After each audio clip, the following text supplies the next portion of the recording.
Dia buka jalan saat tiada jalan, dengan cara yang ajaib dibukanya jalanku. Dia menuntunku dan memeluk diriku, dengan kasih dan kuasanya Dia buka jalan, Dia buka jalan. Dia buka jalan saat tiada jalan, dengan cara yang ajaib dibukanya jalanku. Dia menuntunku dan memeluk diriku, dengan kasih dan kuasanya Dia buka jalan, Dia buka jalan. Di belantara Dia tetap menuntunku, sungai di gurunku temui, langit bumi kan lenyap, tapi firman-Nya tetap. Saat ini Dia buka jalan, Tuhan pasti bekerja. Dia buka jalan saat tiada jalan, dengan cara yang ajaib dibukanya jalanku. Dia menuntunku dan memeluk diriku, dengan kasih dan kuasanya Dia buka jalan, Dia buka jalan. Dengan kasih dan kuasanya Dia buka jalan, Dia buka jalan.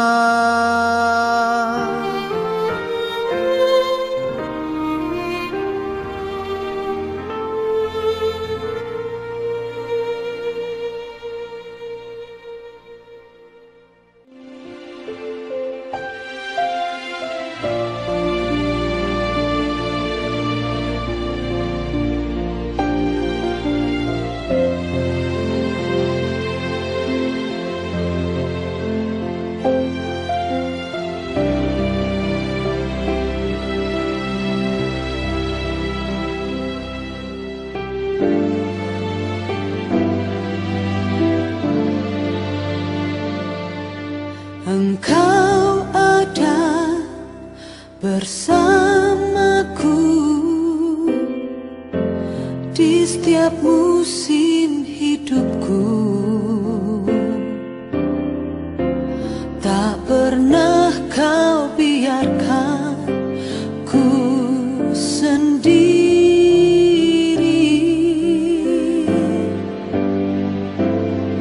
Kekuatan di jiwaku adalah bersamamu.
Engkau ada bersamaku di setiap musim hidupku. Tak pernah kau biarkan ku sendiri.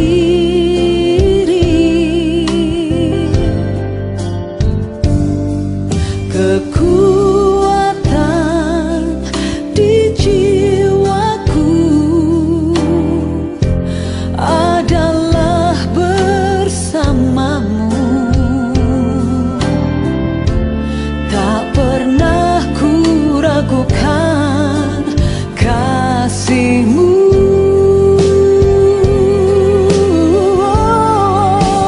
Bersamamu Bapa, ku lewati semua. Perkenananmu yang teguhkan hatiku. Engkau yang bertindak, memberi pertolongan. Anugerahmu besar melimpah bagiku.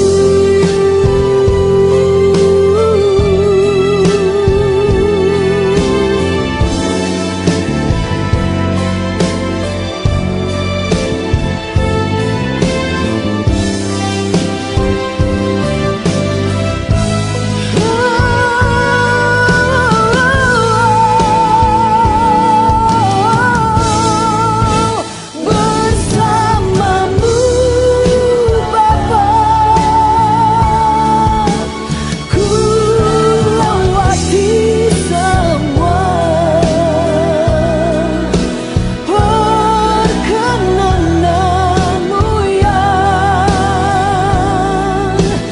teguhkan hatiku. Engkau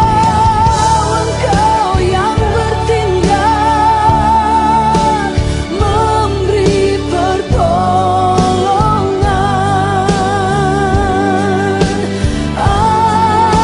Anugerahmu besar, melimpah bagiku. Anugerahmu besar, anugerahmu Tuhan, anugerahmu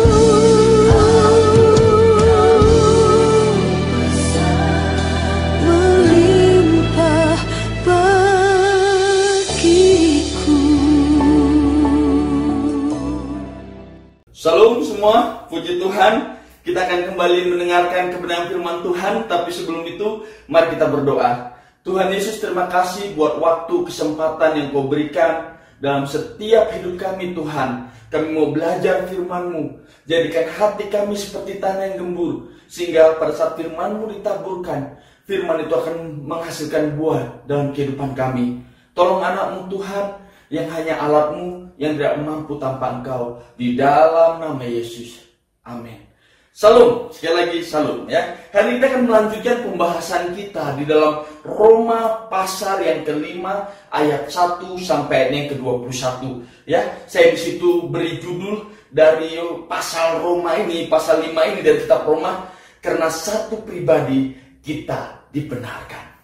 Karena satu pribadi kita dibenarkan ya. Kalau minggu lalu di pasal keempat kita sudah belajar tentang pembenaran karena iman. Ya, kita bisa lihat di pasal keempat, khususnya di bagian terakhir ayat 23 sampai 25. Saya akan singgung sedikit, saya akan ingatkan kita sedikit. Kata-kata ini, yaitu hal ini diperhitungkan kepadanya tidak ditulis Abraham saja, tetapi ditulis juga untuk kita. Sebab kepada kita pun Allah memperhitungkannya, karena kita percaya kepada Dia yang telah membangkitkan Yesus Tuhan kita dari antara orang mati, yaitu Yesus yang telah diserahkan karena pelanggaran kita dan dibangkitkan karena pembenaran kita. Makanya kalau kita lihat di pasal yang berikutnya, yaitu pasal 5 ini, kita lihat dampak dari iman yang yang diberikan kepada kita, ya, iman yang membenarkan kita semua, ya, iman di dalam Kristus Yesus. Makanya di pasal 5 ayat 1 dikatakan seperti ini,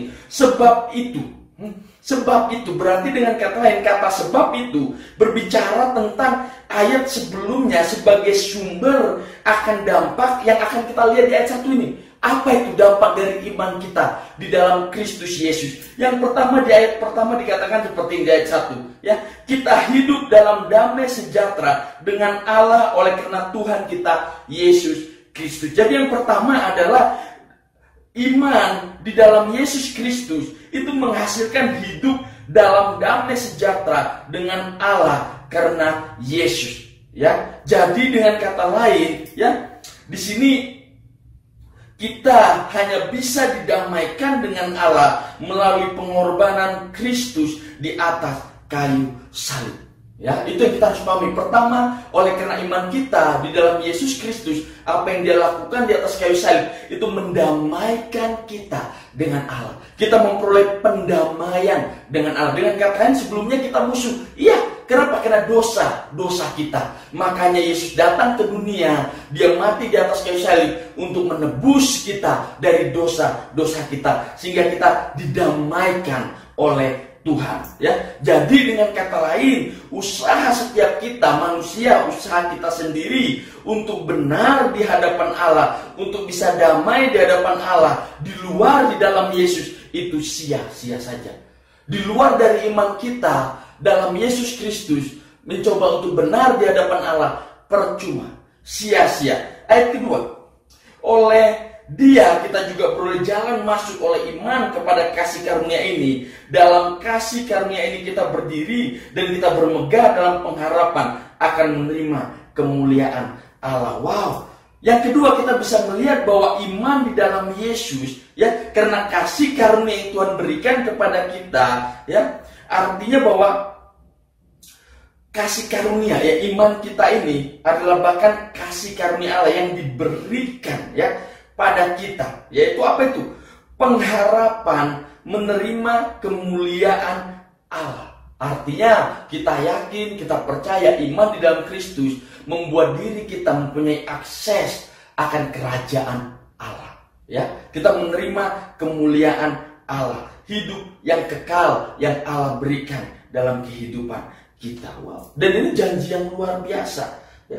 Banyak orang di dalam kehidupan ini satu yang mereka takuti, yaitu kematian. Kenapa mereka takut kepada kematian? Karena tidak ada kepastian kemana mereka setelah mereka mati, kemana mereka setelah mereka meninggal, ya. Tapi kita sebagai orang yang punya iman di dalam Kristus Yesus, kita yakin dan percaya bahwa kita menerima kemuliaan Allah. Kita punya akses untuk masuk dalam kerajaan Allah yang Dia sudah siapkan bagi kita karena iman kita di dalam Kristus Yesus. Dan ini pengharapan besar, ya.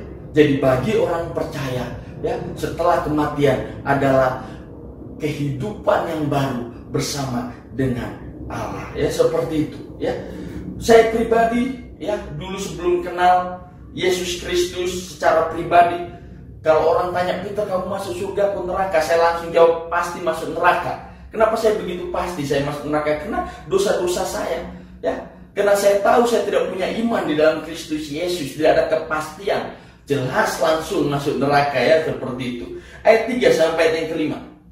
Dan bukan hanya itu saja, kita malah bermegah juga dalam kesengsaraan kita, karena kita tahu bahwa kesengsaraan itu menimbulkan ketekunan, dan ketekunan menimbulkan tahan uji, dan tahan uji menimbulkan pengharapan, dan pengharapan tidak mengecewakan karena kasih Allah telah dicurahkan di dalam hati kita oleh Roh Kudus yang telah dikaruniakan kepada kita. Wow, perhatikan, ya. Kita bermegah di dalam kesengsaraan kita, dikatakan. kok bisa? Ya, kok bisa? Ingat pada waktu itu, waktu Paulus menuliskan surat ini, jadi orang Kristen pada waktu itu tidaklah mudah.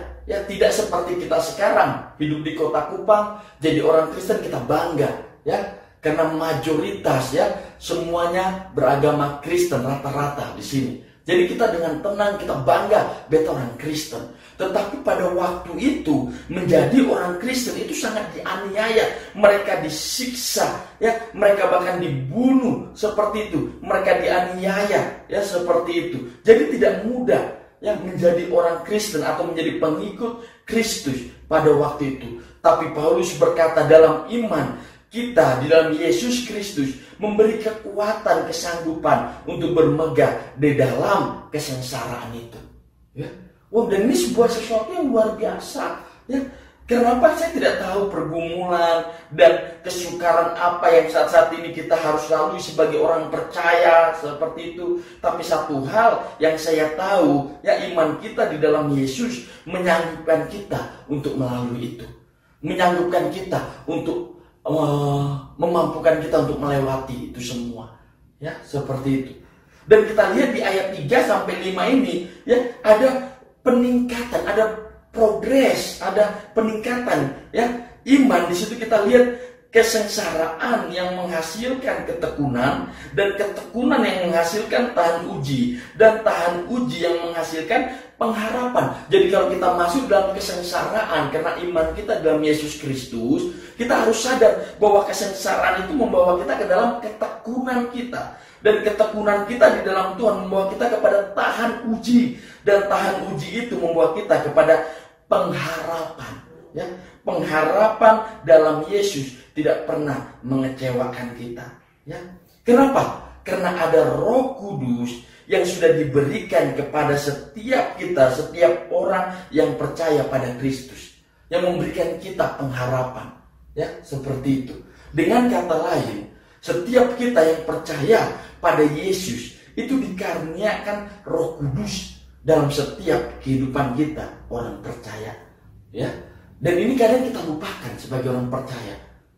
Seringkali ya kita pada saat kita jatuh di dalam dosa, atau kita sebagai orang percaya punya secret dosa-dosa tersembunyi yang kita masih lakukan. Kenapa?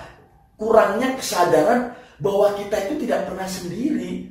Kita ada Roh Kudus dalam kehidupan kita. Karena kadang kita berpikir, nggak ada orang yang lihat, nggak ada orang yang tahu, sehingga kita menikmati dosa itu. Tapi kalau kita sadar, kita tahu ada Roh Kudus bersama kita sebagai orang percaya, percayalah Tuhan akan sanggupkan kita, mampukan kita di dalam belas kasih setianya untuk kita tidak melakukan hal itu. Kita minta Tuhan untuk kita diingatkan bahwa ada Tuhan, ada Roh Kudus dalam kehidupan kita yang memampukan kita untuk tidak melakukan hal itu. Ya, seperti itu. Ayat 6 sampai ayat yang ke-8.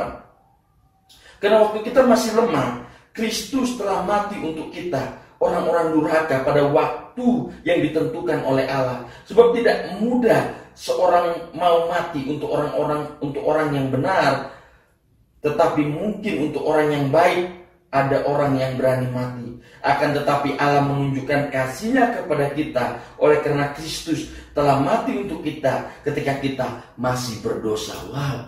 Di ayat ke-6 sampai 8 ini membuktikan, ini menyatakan kepada kita bahwa kasih Kristus tidak pernah didasari dari kebaikan kita, ya. Karena kasih Kristus dicurahkan ketika kita masih di dalam dosa, ketika kita masih berdosa, ketika kita masih durhaka. Dia mati bagi kita supaya kita memperoleh hidup yang kekal.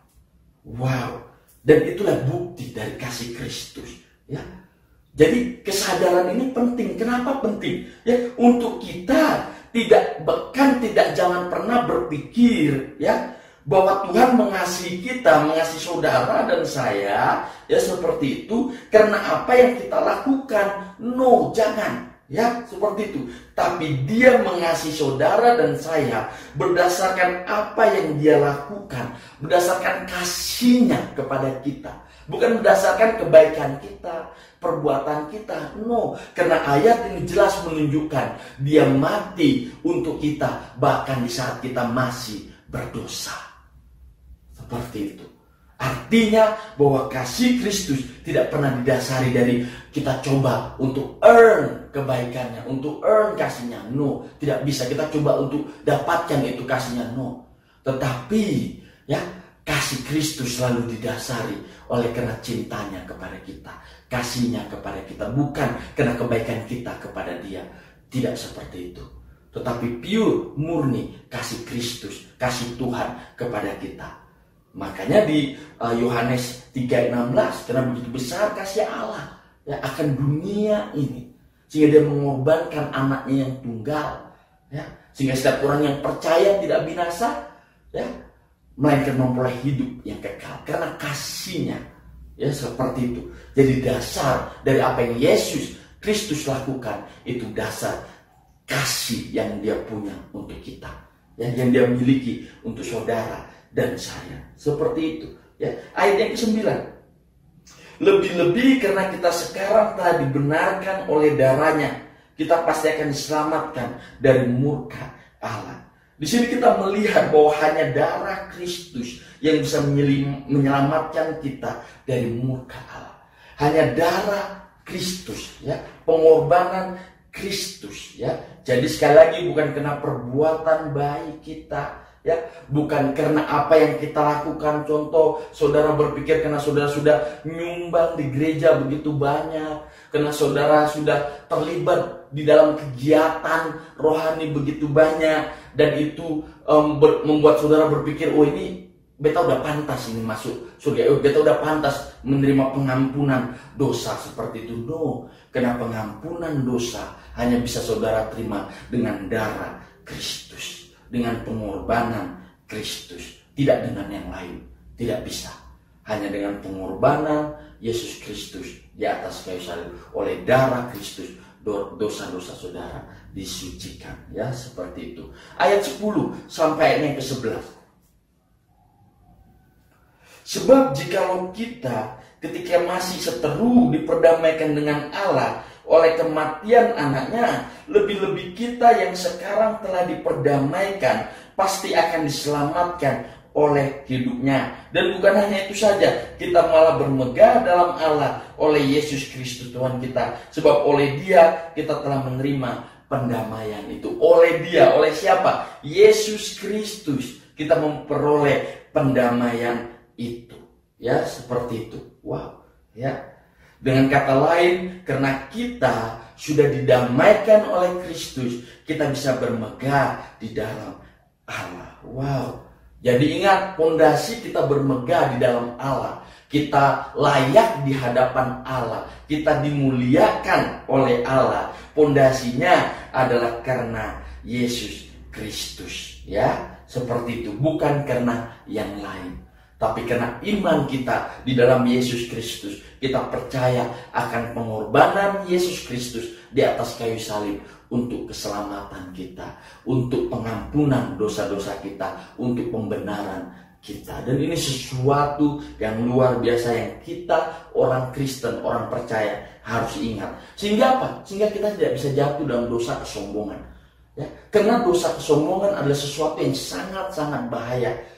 Karena dosa kesombongan membawa kita berpikir karena I'm good enough, saya orang yang baik, makanya Tuhan berkati saya, makanya Tuhan selamatkan saya. Dan itu tidak benar.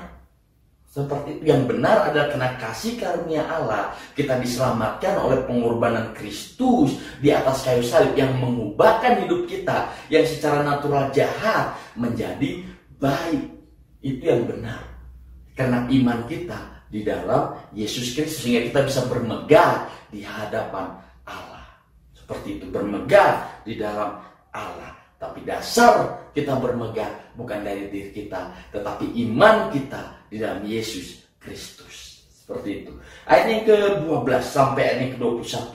Ya, di ayat 12 sampai 21 ini, bagian akhir ini, kita akan melihat kronologis, ya, dosa yang menjalar ke semua manusia dan sepantasnya, ya, mengalami maut kita semua. Dan kita akan lihat kronologis cerita pembenaran yang diberikan kepada kita semua manusia dan kita mengalami keselamatan. Jadi kita tahu, kita akan melihat di ayat 12 sampai 21 ini akar dari dosa itu, dan kita lihat akar dari pembenaran yang membawa kepada keselamatan itu. Wow, kita baca ayat 12 sampai 14 terlebih dahulu.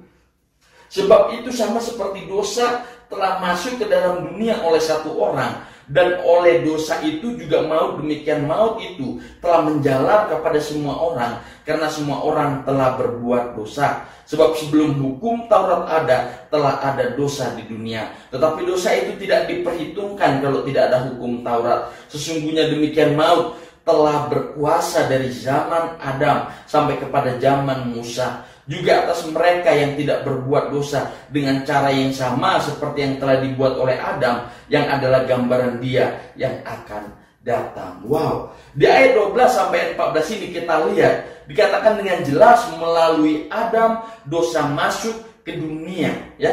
Dosa yang membawa maut, dan dosa itu menjalar ke seluruh manusia.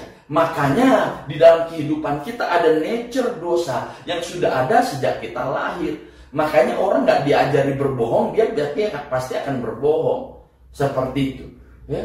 Orang nggak diajari marah, dia akan marah, ya, seperti itu. Atau bahkan nggak diajari untuk membenci, dia akan membenci, seperti itu, ya. Ada nature dosa, ya. Seingat mungkin ada orang tua yang ajarkan anaknya berbohong, ya, mungkin ada, ya, seperti itu, ya, sadar tidak disadari, ya. Contoh, ya, saya kasih kesadaran sedikit pada saudara, ya. Contoh, saudara capek, ya, tidak mau terima telepon atau tidak mau diganggu. Nah, nanti bilang kalau ada temannya papi, mami, bilang, ya, Dedi ada pergi kemana, tidak ada. Atau kalau ada yang telepon bilang Dedi tidak ada, seperti itu. Itu tanpa sadar kita ajarin mereka berbohong. Tapi poinnya, ya, tentang secara nature, percayalah, ya, kita lahir dengan nature dosa yang membuat kita sangat identik, sangat cepat untuk jatuh dalam dosa. Ya, seperti itu. Karena ada nature dosa dalam kehidupan kita, ya. Artinya kita menjadi orang berdosa, ya. Di sini kena apa? Ada pelanggaran Adam yang akhirnya kita terlahir dengan apa? Nature dosa tadi yang membuat kita berbuat dosa, ya. Sangat mudah untuk kita berbuat dosa, ya, seperti itu, ya. Jadi makanya Alkitab jelas, ya, dikatakan bahwa semua orang sudah berbuat dosa. Ya, semua orang sudah berbuat dosa. Jadi kalau ada yang ngaku tidak pernah buat dosa, sebenarnya dia sedang buat dosa. Dosa apa itu? Dosa kebohongan, ya, seperti itu. Karena Alkitab sendiri yang jelas bahwa semua manusia sudah berbuat dosa, ya, seperti. Makanya jangan kaget, ya, kalau saudara buat dosa, ya, karena itu sudah ada di dalam nature kita.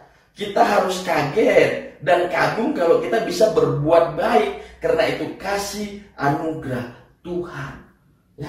Karena iman kita dalam Yesus Kristus yang mengubahkan hidup kita, ya, seperti itu, yang menghasilkan buah dalam kehidupan kita, yang kita tanpa sadar, kok beta bisa mengampuni, kok bisa beta menolong dia, kok beta bisa berbuat ini, berbuat itu, yang membuat kita sendiri diberkati dan orang lain diberkati. Itu buat kita kagum. Ya, tapi jangan kaget kalau saudara buat dosa, karena ada nature dosa dalam kehidupan saudara, sehingga saudara secara natural ingin buat dosa, seperti itu. Makanya saudara perlu terus tinggal diam dalam kasih anugerah Tuhan untuk memampukan kita dengan iman kita dalam Kristus menghasilkan buah, untuk hidup kita terus diubahkan dan diubahkan setiap harinya. Seperti Tuhan mampukan setiap harinya untuk menghasilkan buah dalam kehidupan kita. Ayat 15 sampai 17. Tetapi karunia Allah tidaklah sama dengan pelanggaran Adam. Sebab jika karena pelanggaran satu orang semua orang telah jatuh di dalam kuasa maut, jauh lebih besar lagi kasih karunia Allah dan karunia-Nya yang dilimpahkannya atas semua orang karena satu orang, yaitu Yesus Kristus. Dan kasih karunia tidak berimbangan dengan dosa satu orang, sebab penghakiman atas satu pelanggaran itu telah mengakibatkan penghukuman, tetapi penganugerahan karunia atas banyak pelanggaran itu mengakibatkan pembenaran. Sebab jika oleh dosa satu orang maut telah berkuasa oleh satu orang itu, maka lebih benar lagi mereka yang telah menerima kelimpahan kasih karunia dan anugerah kebenaran akan hidup dan berkuasa oleh karena satu orang itu, yaitu Yesus Kristus. Ya, kita lihat di sini karena kasih karunia, karena satu orang yaitu Yesus Kristus, ya, dan pengorbanannya di atas kayu salib, ya, dan kebangkitannya membenarkan banyak orang, ya, dari semua pelanggaran yang dulu, sekarang, dan bahkan yang akan datang yang kita buat. Itu sudah Tuhan selesaikan di atas kayu salib, ya. Rabu ini Rabu lalu, ya, saya khotbah, ya, di Yohanes 19 ayat 30, ya. Saya beri tema it is finished, ya, atau sudah selesai, ya. Apa yang Tuhan sudah selesaikan? Di Rabu itu saya bahas tentang dua, walaupun banyak yang Tuhan sudah selesaikan, tapi saya fokus sama dua saja. Seperti itu, Dia selesaikan murka Allah terhadap dosa yang kita punya, dan Yesus sudah selesaikan keselamatan kita dengan kematiannya di atas kayu salib. It is finished, ya, sudah selesai. Dia kerjakan semuanya bagi saudara dan saya. Hanya bagian kita bersandar kepada pengorbanan Kristus, ya, bergantung kepada apa yang Dia sudah kerjakan dalam hidup kita. Jangan coba tambah-tambah lagi. Jangan coba saudara kerjakan lagi seperti itu. Coba untuk dengan kebaikan saudara, apapun itu, coba biar beta diterima sama Tuhan. Saudara sudah diterima oleh Tuhan karena Yesus Kristus. Seperti itu, ya, sudah selesai. Apa yang Dia kerjakan sudah selesai. Ada satu kata di atas kayu salib yang sangat memberkati saya secara pribadi. Waktu Yesus bilang, "Allahku, Allahku, kenapa Engkau meninggalkan aku?" Waktu Yesus berkata seperti itu, Dia sedang menanggung dosa-dosa kita. Dan itu memberkati saya. Kenapa memberkati saya? Karena oleh pengorbanan Kristus di atas kayu salib, kita bisa berkata, "Allahku, Allahku, kenapa Engkau tidak pernah meninggalkan aku?" Ya, karena memang Tuhan tidak pernah bisa tinggalkan kita. Pada saat kita ada di dalam Kristus, Dia tidak bisa tinggalkan kita. Kita mau lari kemana, Tuhan ada di situ. Ya, Tuhan siap mengampuni kita. Karena Dia Tuhan Allah yang setia dan adil. Sehingga kita mengaku dosa kita, Dia akan mengampuni kita dan membebaskan kita dari pelanggaran kita. Itulah Allah kita yang kita punya. Hanya kadang kita susah untuk percaya, untuk bersandar dengan pengorbanannya di atas kayu salib. Ya, mari kita lembutkan hati kita. Kita minta Tuhan lembutkan hati beta untuk benar-benar menggantungkan keselamatan beta, pembenaran beta hanya di dalam pengorbananmu di atas kayu salib. Dan hanya di dalam apa yang kau lakukan untuk beta. Ya, seperti itu. Ayat yang ke-18 sampai 19, ya. Kita lihat. Sebab itu sama seperti oleh satu pelanggaran semua orang beroleh penghukuman, demikian pula oleh satu perbuatan kebenaran semua orang beroleh pembenaran untuk hidup. Jadi sama seperti oleh ketidaktaatan satu orang semua orang telah menjadi orang berdosa, demikian pula oleh ketaatan satu orang semua orang menjadi orang benar. Ya, wow, jelas di sini. Ya, ayat-ayat ini memberitahukan pada kita dengan sangat jelas. Yang pertama kita lihat di situ, ya, karena satu pelanggaran semua beroleh penghukuman di ayat 18, ya. Dan di ayat 19 dikatakan karena ketidaktaatan satu orang semua orang menjadi orang berdosa. Di ayat 19, ya, itu apa? Dari sisi apa? Adam, ya. Baru yang kedua kita lihat karena satu perbuatan kebenaran semua orang memperoleh pembenaran dalam hidup di ayat 18. Dan oleh ketaatan satu orang semua orang menjadi orang benar. Dan itulah yang Yesus lakukan, ya. Yesus lakukan untuk saudara dan saya. Jadi yang Adam lakukan membawa semua kematian pada semua orang, tapi yang Yesus lakukan membawa pembenaran dan kehidupan pada semua orang, ya, dengan kematiannya di atas kayu salib, ya, ke dalam kerajaan Allah. Kita dibenarkan bukan apa yang kita buat, tapi kita dibenarkan dengan apa yang Kristus Yesus buat untuk saudara dan saya. Dan ini sesuatu yang luar biasa untuk kita terus diingatkan dan diingatkan. Kenapa? Karena kita ini kadang lupa. Ya, percayalah, kita kan gampang untuk lupa. Lupakan kasih Allah yang ada bagi kita, yang sudah Dia berikan pada kita.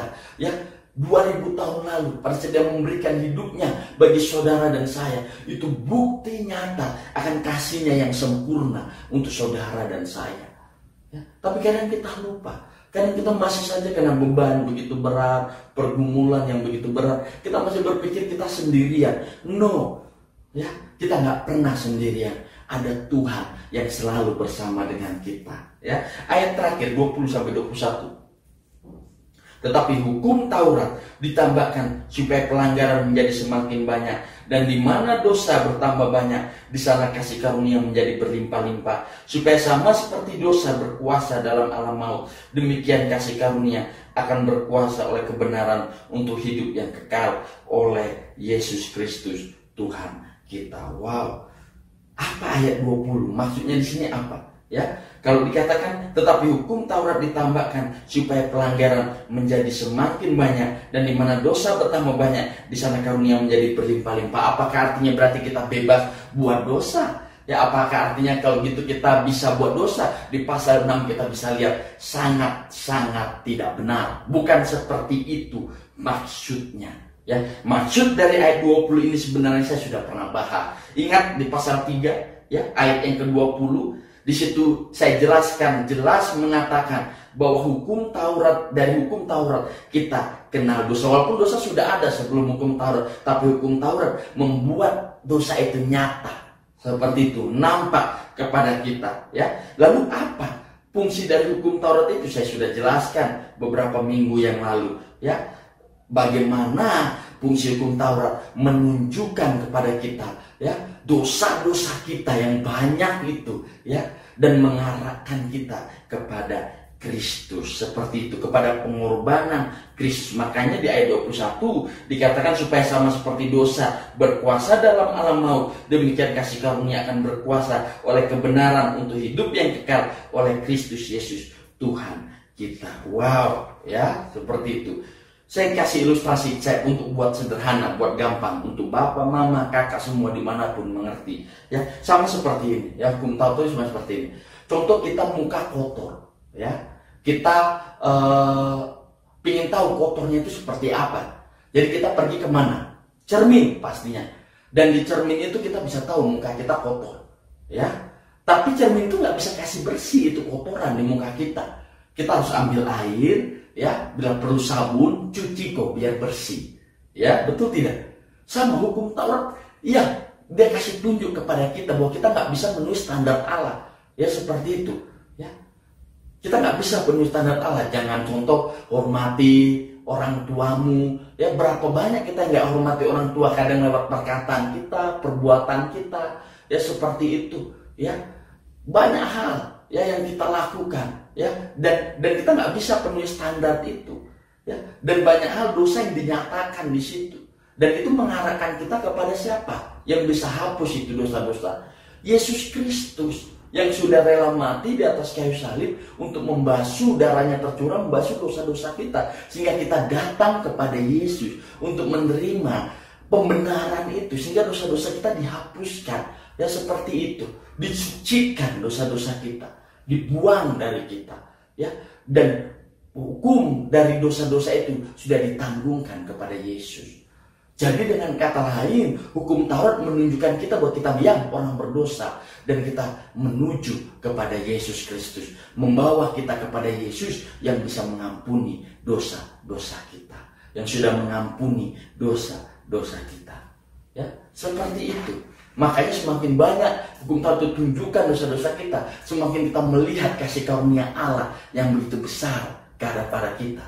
Ya, pengorbanan Kristus yang begitu besar, beta yang begini dosa jahatnya, orang berdosa, ya, Tuhan mau datang ke beta dan menyerahkan hidupnya untuk beta dan mengampuni semua pelanggaran beta, dan itu kasih karunia Allah. Makanya di mana dosa bertambah, di situ karunia semakin melimpah-limpah. Artinya kita bisa melihat kasih Allah yang begitu besar, yang mau mengampuni kita, yang memberikan hidupnya pada kita yang jahat, yang berdosa ini. Dan itu membuat kita kagum akan kasih Allah yang begitu besar dalam hidup kita. Saya ingin tutup dengan ini. Sudahkah saudara menerima Yesus sebagai Tuhan dan Juru Selamat saudara? Sudahkah saudara percaya secara pribadi bahwa pengorbanannya di atas kayu salib, yaitu cukup untuk membenarkan saudara dan saya di hadapan Allah, ya, sehingga Allah bisa mempermuliakan kita di dalam iman kita dalam Yesus Kristus. Sudahkah kita percaya akan hal itu? Sudahkah kita buka hati, ya, percaya dia secara pribadi, mengundang dia sebagai Tuhan dan Juru Selamat secara pribadi? Karena apa yang dia sudah lakukan bagi kita, pengorbanannya, kematiannya, kebangkitannya, dan dia naik ke surga untuk menyediakan tempat bagi kita. Sudahkah kita percaya akan hal itu secara pribadi? Kalau belum, buka hati saudara. Berdoa secara pribadi. Tuhan, beta buka hati beta. Beta mau percaya engkau secara pribadi, bahwa engkau mati bagi dosa-dosa beta. Engkau bangkit untuk memberikan janji kebangkitan buat beta. Dan engkau naik ke surga untuk menyediakan tempat bagi kita. Mari kita berdoa. Tuhan, terima kasih. Biarlah firman yang kami dengar untuk mengingatkan kami kembali tentang kasih yang begitu besar. Kasih Kristus yang rela mengorbankan hidupmu Tuhan bagi kami yang berdosa ini. Sehingga kami boleh layak di hadapan-Mu. Sehingga kami boleh dibenarkan dari semua pelanggaran dosa-dosa kami. Dan kami ingin bersyukur dan selalu bersyukur. Sehingga anakmu berdoa untuk saudara-saudari anakmu yang saat ini mendengarkan. Mungkin bagi mereka yang masih ragu akan kemana mereka setelah mati. Mereka yang masih ragu, beta ke surga ke neraka. Tuhan jamah hati mereka. Buat mereka percaya bahwa pengorbananmu di atas kayu salib lebih dari cukup untuk membawa mereka dalam kerajaan-Mu. Sehingga buat mereka bersandar, membuka hati mereka untuk menerima Engkau sebagai Tuhan dan Juru Selamat. Dan hidup di dalam iman di dalam Engkau. Di dalam nama Yesus. Amin. Salam.